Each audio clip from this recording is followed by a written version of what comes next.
Welcome to episode 2 of The Mystery Man.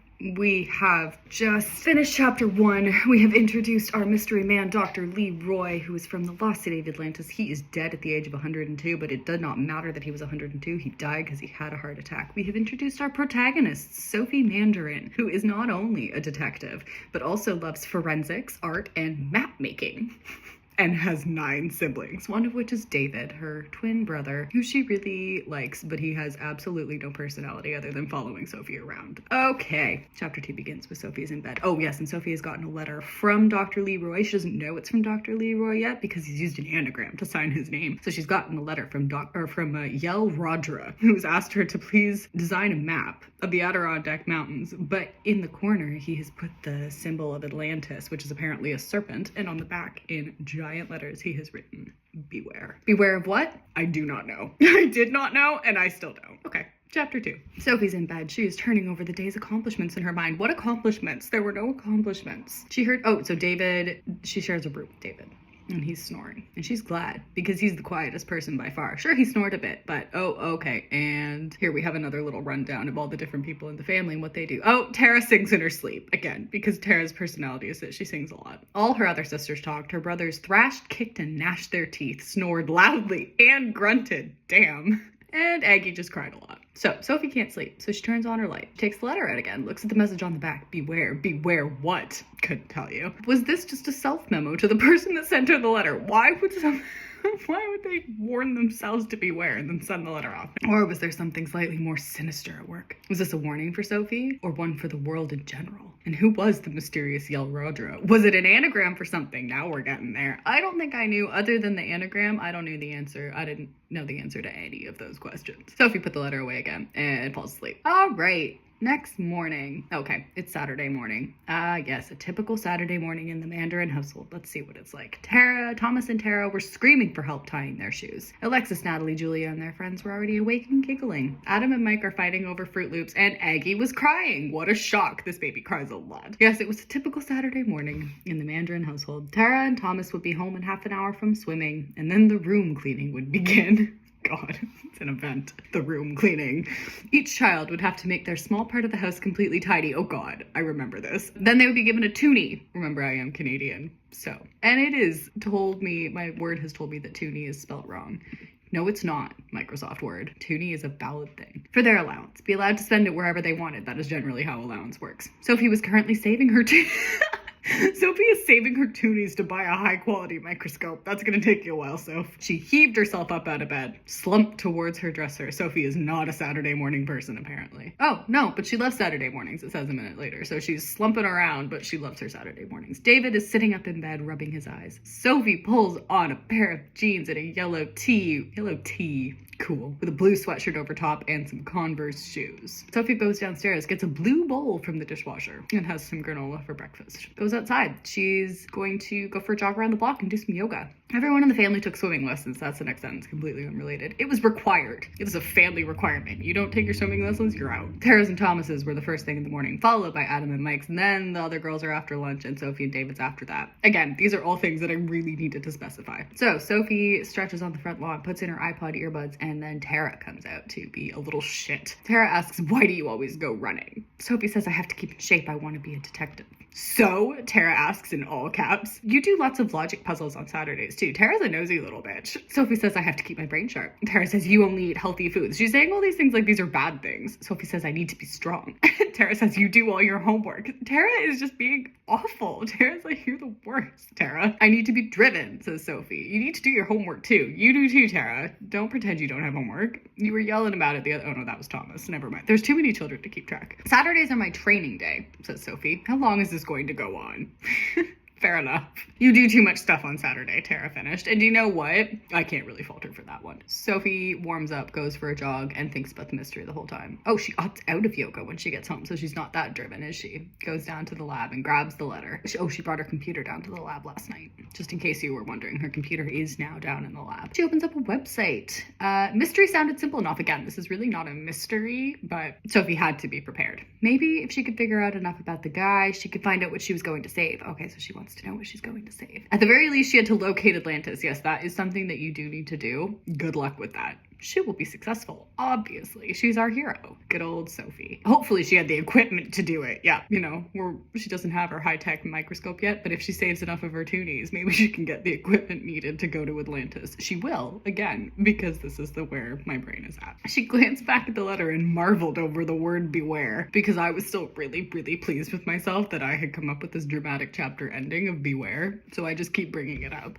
Okay. Turns her attention back to the computer, opens up her anagram busting program. If you're such a good detective, why can't you bust anagrams in your head? It's pretty obvious, too. Yel Rodra could not be a real name. Sophie is over it. It is not a real name. And why did the letter seem so suspicious? Maybe because this is a mystery story, Sophie. Sophie reached under the counter and pulled out a plastic evidence bag and a Sharpie. Labels the bag mysterious letter from Yel Rodra. So Sophie's now labeling evidence and putting this letter in the bag. Placed the bag over to the corner of the table. Turned her full attention to the computer, which now says, anagram machine, just type out the anagram and we'll get you out of a jam. Oh, slogan. That is catchy. Enjoy our services. Sophie plugged in her anagram and clicked the go button. And I have now included a list of possible anagrams. So we've got Rod Rael, Ode Lehrer, Leroy Doctor, and Dr. Leroy. So she doesn't figure it out with the Leroy Doctor. It takes until she gets the Dr. Leroy that she figures it out, but she does. But how could he have known Sophie? Her mind filled with questions as she shot up the stairs and into her room. David is getting dressed. He's exceptionally slow on Saturdays and he is putting on a pair of jeans, but we did not say what he's wearing for a shirt. And again, I think it is because I don't do that often with guys, because I really didn't know what guys like to wear. He was probably wearing a tee too, just wasn't yellow. Maybe it was, maybe they're matching. Morning, slowpoke, says Sophie. Guess what? That letter from Yel Rodra is actually from Dr. Leroy. Good on you, girl, you figured it out. Isn't that a great lead? David says, I don't think that this is really a mystery. So thank you, David. Oh, and Sophie says, I do anything, David, and I'm going to do this. And David just nods. Oh, and puts on a black shirt. They go down the stairs. Why does Sophie care so much about what David is doing? Sophie now goes downstairs, does a daily crossword while David eats his powder puffs very slowly, and so slowly, in fact, that the word very needs 7 E's in the word very. That's how slowly David is eating his Power Puffs. And Sophie is hopping from foot to foot by the time he's done. Why is Sophie waiting for David? She says, come on, David, you'll be doing this all day. And he says, I don't have a problem with that. But Sophie does. Oh, and in come Tara and Thomas. Tara, the little shit. Oh, and Mom is back to all caps. This is a very emphatic book. Mom says, okay, everyone. 1, 2, 3, 4 exclamation marks that time. We're cool in it. Oh, no, it's coming back in the next sentence. Time to clean up your space. You have 10 minutes. This is the family inspection. Sophie scooted into her room, and as soon as they got there, Sophie made her bed and scooped things off the floor. But I had in my mind anticipated Sophie to be a very neat and organized person, so I don't know what's on the floor. And then she runs down to her lab, tucks the bag away, closes the computer, puts away her mapping tools in time for Mom to say, okay, gang, it's inspection time again, all caps, with 1, 2, 3, 4, 5, 6, 7, 8 exclamation marks. Sophie goes back up to her room. It's supposed to say sat on her bed, but it says sat on her bed. David was frantically trying to shove the mess under his bed, but it was too late. Oh dear. Andrea comes in, says, well, Sophie, I'll talk to you about your lab later. First, David and I need to have a discussion. I'll meet you downstairs. David's getting in some trouble. Mom walks over to David's bed, picks up a box of cereal that's in the room. Sophie giggles at him, runs down to her lab. And another little update from the rest of her family. Let's see. She can hear Tara and Thomas giggling and shushing each other, trying to get a few more minutes of cleaning time. Electronic games from Adam and Mike's room. Still probably messy, and they hadn't cleaned the rec room, which is their area. Oh, everybody has an extra area to clean. Tara has the playroom, Thomas has the piano room, Sophie has her lab. All the twin and triplet sets have one thing each. Obviously 10 characters is a lot, so I'm grouping them so that Adam and Mike can be one character, Alexis, Julia, and Natalie can be one character, but she still has 10 siblings. That is my sneaky way of getting in some extra characters without actually having to do the work. It's not like I did it anyway. Sophie goes down to her lab, and then her mother screams her name. Mom speaks in all caps most of the time. So in all caps, Mom calls Sophie, and Sophie's middle name is apparently Dolores. So Mom calls for Sophie Dolores Mandarin with 1, 2, 3, 4, 5, 6, 7, 8, 9, 10, 11, 12 exclamation marks. Lame. Get up here right now. And that one only has 1, 2, 3, 4, 5, 6, 7 exclamation marks. Come on, what is wrong with me? Okay, Sophie goes back upstairs. Mom is red with rage, fists clenched and trembling. Sophie says, what's wrong? And Mom says, how did you know Dr. Leroy? Sophie says, I didn't. Why does that matter? Mom sits down and says, oh. We're coming up to the next cliffhanger here. Soph, I don't know why you got a letter from this man, but I want you to stay away from him at all costs. I know he he died, but he's dangerous. So he's dead, but stay away from him. Sophie says, what? And Mom says, thank goodness David told me about your letter if something had happened to you. And Sophie says, Mom, I don't understand what you mean. How is he dangerous? And Mom says, believe me, Sophie, he may be the man I've been looking for all these years, but I never saw his face. Sophie says, I don't know what you mean, because does anybody know what she means? Mom is a police detective, apparently. She runs a kitchen of fun and food. And I actually think later on I talk about how, funny enough, Mom has some similarities to Lexi's mom, to Melissa. We'll get into that later. But I'm a police detective. I arrest fugitives. I've been looking for a man these many years, but I've never been able to find him. And I know that it was Roy. Sophie, stay away from this man and his wishes. He has committed crime beyond all imagination. What has Dr. Leroy done? I did not know. I can confirm at this point, I had absolutely no idea what his crimes were, but they were beyond all imagination. And the problem is that I'm writing things like this and then I'm realizing it needs to be bad. This needs to be big. We will answer this stuff later. It's just they're really bad answers because I didn't have them prepared. I'm just writing things and that's coming out. I'm like, oh, that's a really good dramatic chapter ending right here. I didn't think about the later part where I had to tie up these loose ends, but I did. To my credit, I did tie up the loose ends. I'm not sure if we ever explained the beware, but that just needed to be in there. Chapter 3. Dr. Leroy is a dangerous man. Mom is a police detective, has been looking for him. Won't tell Sophie what he did or why she's looking for him. He's dead. He can't do anything. Mom leaves. Sophie is nervous. David comes and pats Sophie's shoulder. Sophie says, I don't get it. How does Mom know about Leroy? Well, first of all, he was in the newspaper. Like, if you found out, your mom's gonna find out about him. But Mom just explained both why she knows about Leroy talking to Sophie and why she knows about him in general. But Sophie doesn't understand. Sophie's very smart, but also not in certain ways, and I think probably the reason why she's not is because I needed a way to explain to the readers. David shrugs. David's useless. David is so useless, and he just busted his sister. David told their mom about Sophie's mystery, probably to get out of getting in trouble for their room. I have no idea how a conversation about David's messy room in the cereal turned into David telling Mom about this mystery, but apparently it did. So Sophie needs to go. She needs to walk this off. Okay, mystery's become... The mystery was becoming a real mystery. By now, she was wondering many more things than she had been when she began. That is generally how mysteries go. Outside, Sophie goes and sits on the lawn and falls asleep. This is how we know that this story hasn't been edited. She closed her eyes and soon, space, equals sign, comma. So I made a mistake and I went to hit the backspace button, but I accidentally hit the equals sign instead and I never actually fixed it because I did not edit this in the slightest. Okay, so she falls asleep. Oh dear. And then we have a little reflection on Sophie and her family and her dad. So Sophie's dad comes out, says, "Hun, don't you want to sleep inside?" And Sophie sits up and turns to look at him. He remembered lying in the crook of his neck when she was a baby. She remembers that. Before the babies all came. So before the other, 8 siblings. Sophie remembered being with her dad and David in a fishing boat. So Mom, Dad, Sophie, and David were in a fishing boat. Then they picked the twins up and they stood on the boat. This is a baby. Sophie apparently has such a good memory. Sophie is so smart that she can remember being a baby. And Sophie could remember the pure happiness that streamed from them that day because her mom had just found that the triplets. Mom had been confirmed the triplets were on the way and we're almost there. So 2 weeks later, okay, so Mom is extremely pregnant with triplets, but out for a jaunt on a fishing boat. 2 weeks later, Mandarin family headed to the hospital. After the night in which the other 3 girls were born, Sophie was no longer a priority, and she never was again. How sad. She was always older. She was more mature. Some days she just wanted to be back on the boat in her mother's arms. She wanted to be with the parents that truly were parents, not people who had too many kids and couldn't run their lives. Damn. Sophie missed that day, that singular good day in her life. Now she looks into her dad's eyes and feels a sliver of the happiness return. So she gives him a hug, and Dad's not into it. Oh, he's tough. He's a tough dad. Push the kids to the limit. Used to be looser, but after the triplets and Adam and Mike, he started to get really stiff. He was never satisfied. If Sophie brought home a straight A+ report card and several rewards, her father would ask her for the reason for her A in dance. Sophie's worst subject, so we found something Sophie's not good at. She's not great at dance. She only got an A. So now Sophie was determined to impress him, whatever it took. When Dad lectures her, he said you shouldn't sleep outside. It's bad for your back. And you shouldn't sleep during the day. Then you won't sleep at night. It's time for your swimming. If you're not ready in 10 minutes, I'm leaving without you. So Sophie goes and gets ready. What does she put in her backpack? She gets a swimsuit, some sandals, and a towel, and an elastic for her hair. Hops into her swimsuit, goes to the pool. She's doing her bronze medallion. Fun facts about Sophie. She's a good swimmer. She's good at everything, except for dance. Did her 30 laps in 20 minutes. Let her mind wander. It was weird that her mom was so scared of Dr. Leroy. When she snapped back to attention, a girl named Clarissa was bumping into her. Damn it, Clarissa. So Sophie speeds up, her arms and legs coordinated perfectly to make her an arrow darting floating through the water. Finished her laps, jumps out, goes to the towel rack. She has a coach named Dan who is on his cell phone, and he is talking to his girlfriend on the phone, and he says, oh God. He says, oh babe, I'll pick you up at 5. Yeah, I'm with the swim kids. Nah, I won't get in trouble. Yeah, sure, we can go to the movies. What? Question mark, exclamation mark, all caps. You want to see zombie invasion? You won't even watch Sweeney Todd. That was a movie that I was into but afraid of at this point in my life. I really liked it. I really liked the music, but I was afraid to watch the head cutting off scenes. So Clara's afraid of Sweeney Todd, but she wants to watch zombie invasion. Clara, I don't really think we should see that. What?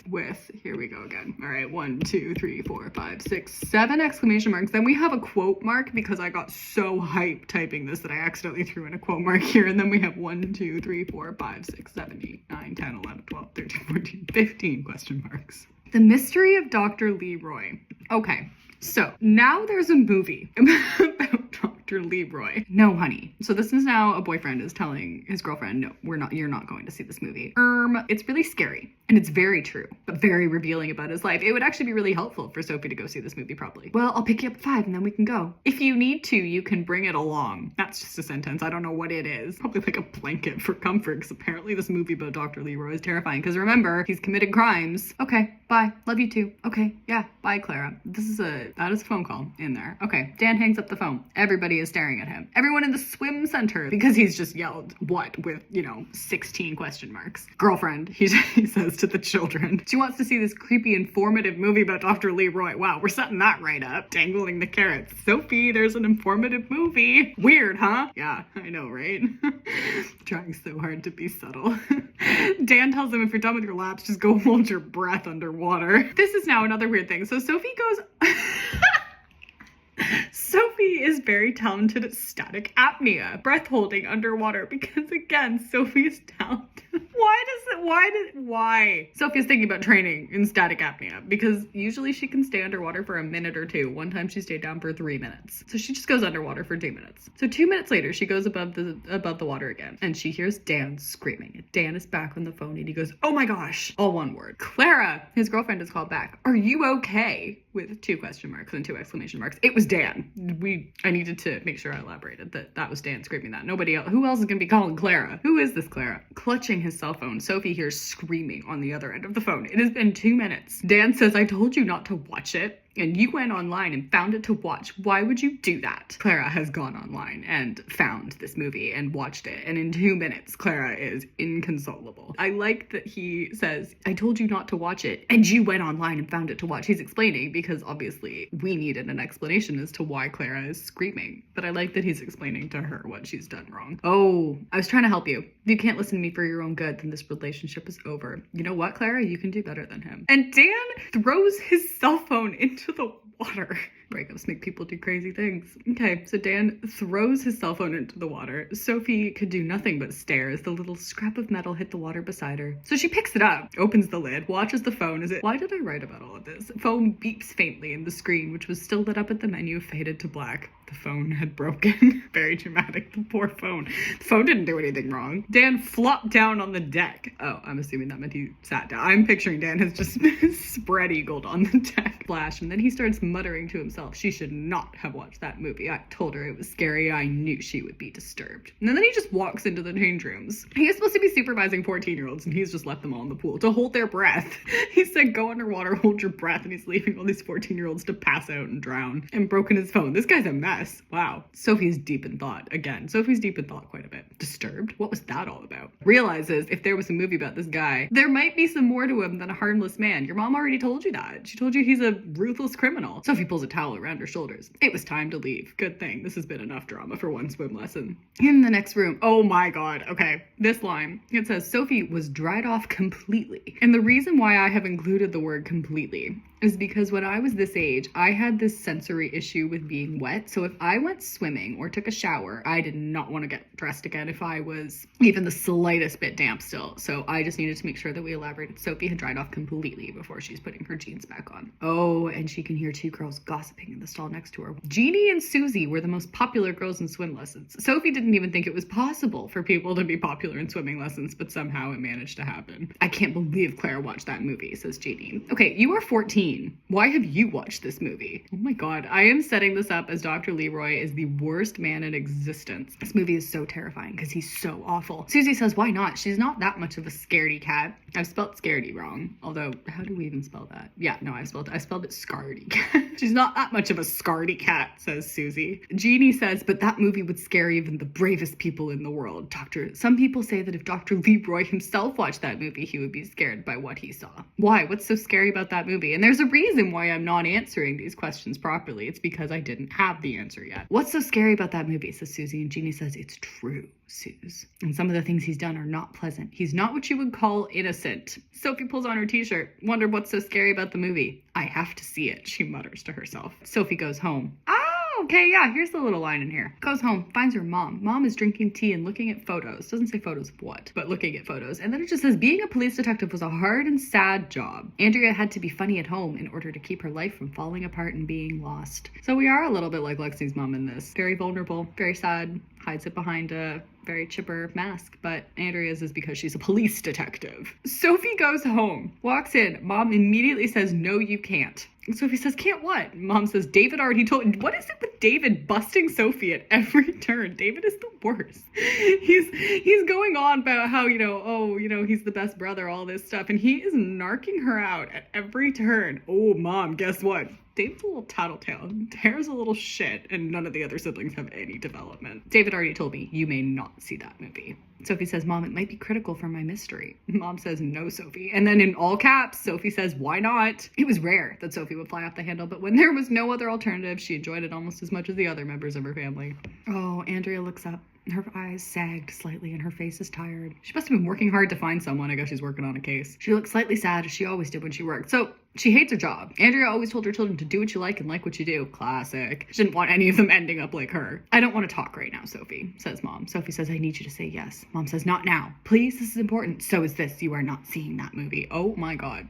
Tell me why not. Not right now, in all caps. Mom, I need this right now. Go, in all caps. Why can't I see it? It's scary, Sophie. Is that why? I don't want you to have anything to do with that man. Understood? Yes, but I make no promises, says Sophie. Sophie, why don't you tell me why you need to see that movie so badly? Sophie lets out a deep breath, looks at her mom and says, I'm trying to solve a mystery that has to do with him and his lost work. And Mom says, didn't I tell you to stay away from him? Sophie says, yes, you did. Sophie, I don't want you to see that movie. Oh, Mom. I don't understand why you want to have anything to do with that man. And Sophie can't say another word because what are you going to say to that? Can you tell me why you want to do this, Soph? Sophie says, I'm a detective, Mom. And Mom says, in all caps again, so am I. That's what made me so unhappy in the first place. Damn. All right. Mom just leaves. Trauma dump on your child and walk out. Sophie, I'm so unhappy. See you later. Sophie doesn't follow her mom. Yeah, no shit you don't. Goes down to her lab. Oh, and we've got another entry in the journal. Well, this mystery is taking the oddest twists. I'm trying to make it become a mystery now. Is your mystery sense tingling yet? Mom's warning me to stay away from Leroy. I also got a letter from him, and it's really weird. She doesn't explain that at all. She just says it's weird. At swimming today, Dan threw a fit because his girlfriend watched a movie about him. Yeah, threw a fit is accurate. Dude why did he throw his phone in the water? Broke up with his girlfriend, whips his phone into the pool. Oh dear. Okay. So this was also at the age, I wanted a smartphone, but smartphones didn't entirely exist at this age. This was the era of like Blackberries. That was considered a smartphone. I think iPhones were maybe just starting to come out, but I wanted there to be a smartphone, but they weren't really a thing. So I have written here, suddenly Sophie's iPod rang because I wanted Sophie to have a smartphone, but that wasn't really real at the time. I mean, maybe it was, and I just wasn't fully aware of it, but I have written here, the technology had seriously increased, and now one little slab of metal could do just about everything. Sophie always carried her iPod with her in order to do everything that she needed. It was all right at her fingertips, literally. This is me wanting a smartphone. That is what that is. I can confirm. That is me wanting a smartphone, except I didn't understand what that was, so I just said, well, iPods can do everything in this universe. I like that. The technology had seriously increased. I think I meant advanced. Sophie's iPod has a caller ID screen, and it is her friend Ella. Oh dear. So Sophie picks up the phone, and Sophie has forgotten that she is supposed to be touring Dr. Leroy's house today. Answers the phone, and her friend Ella says, where are you? We are all at the house. If you can't get here in 10 minutes, we're going in without you. Sophie is supposed to be like the leader of this gang. She's like the detective that leads all of her friends. Again, very Nancy Drew style. She's got all of these friends that she's the boss of, but they're about to go in without her because she just hasn't showed up because she's forgotten that she's supposed to be touring Dr. Leroy's house. She set this up yesterday. today? How is she touring the house today? This is all happening on Saturday. Sophie says, oh my gosh, again. We're big into the oh my gosh. Says she'll be right there. Goes down to the living room, says, Mom, I'm going to Dr. Leroy's house, okay? Mom says, okay, just get out of the house. Oh, she wasn't paying attention. She never would have let Sophie do this in good conscience. Again, that needed to be in there because Sophie needed to be able to do this. But Mom, obviously, they've just had a full page fight about Dr. Leroy. So how is Sophie going to get out of the house? Why did I not have her sneak out? No, Mom just needed to not be paying attention. So Sophie goes, just says, I'm going. Why would Sophie do that? She doesn't know that Mom's not going to be paying attention. No, just goes, I'm going to Dr. Leroy's house after they have had a screaming match about how she's to have nothing to do with the man. And Mom says, okay, get out of the house. But Sophie uses that as a gift. Oh, grabs her notebook. Gotta make sure that's clear. Ran through the town, heading towards the house closest to the pier. And she finds her friends. Ella sees her and goes, Soph! She says, hey, sorry I'm late. We didn't want to go in without you, you know. You are our leader. That needs to be very explicit. You are our leader. But Lee's assistant here was starting to get antsy. I'm sorry, says Sophie. The assistant says, are you Sophie? Because Ella has just screamed at her, Soph, oh my god. The guy, are you Sophie? Really? Okay. Sophie says, yeah, sorry I'm late. Assistant says, are you guys ready? Sophie says, yes, exclamation point. He says, my name is Timothy. They go inside. Okay, here is the house. So it is large and grand. Opened up into a large room with high ceilings and a chandelier. Banister railings are polished mahogany. This is the main room, says Timothy. There is a grand piano over there. You may notice that the grand piano is a Heiderschneider. It's what I've written. I think I maybe made that up. But there is the Heiderschneider grand piano. Those are very expensive, so don't touch it, please. Now up the stairs are the bedrooms, entertainment rooms, and kitchens. There are a few pantries, but I must ask you not to disturb those. Why not? Says Sophie. Abruptly, she sometimes spoke without thinking about her words. I feel like that's a reasonable question. There's pantries, don't go in them. That's a very private matter, Miss Sophie. You do not need to know about that, says Timothy. And he brings them into the hall. And Ella goes to Sophie and says, we have to get into those pantries, as if that was anything that we didn't already know. Obviously, we have to get into the pantries. It's a mystery, guys. What's in the pantries? So Sophie says, you guys follow Timothy. Tell him I went to find a bathroom. There must be at least 10 of them around here. So tell him I don't need help finding one. Then I want you to take the tour and take some notes. Bossy as hell. Sophie gives Ella her notebook. As if he's not gonna know. He's literally just said, there's these pantries. Please don't go in them. Sophie said, why can't we go in them? He says, well, that's none of your business. And Sophie's like, cool, I'm going to the bathroom. Peace out. Bye. I think we all know where she's going. What? Okay. Sophie gives Ella her notebook and her pen. Says, take some notes. Ella goes, but I don't want you to not have any paper. Those pantries might be important. But Sophie has a spare pencil and some spare paper because Sophie is prepared and on the ball. Now go, Sophie says, and she runs. Okay, once upstairs, Sophie looks around. Which room was a pantry? The rooms all had small plaques on them, so they are labeled. And Sophie's going, which one's the pantry? So now in some fancy cursive writing font, we have got written Dr. Leroy's room, Cook Bradley's quarters, the spare kitchen, the food court, the bathroom, the spare bedroom, the laboratory, the master bedroom, and the pantry. Brackets, please do not enter.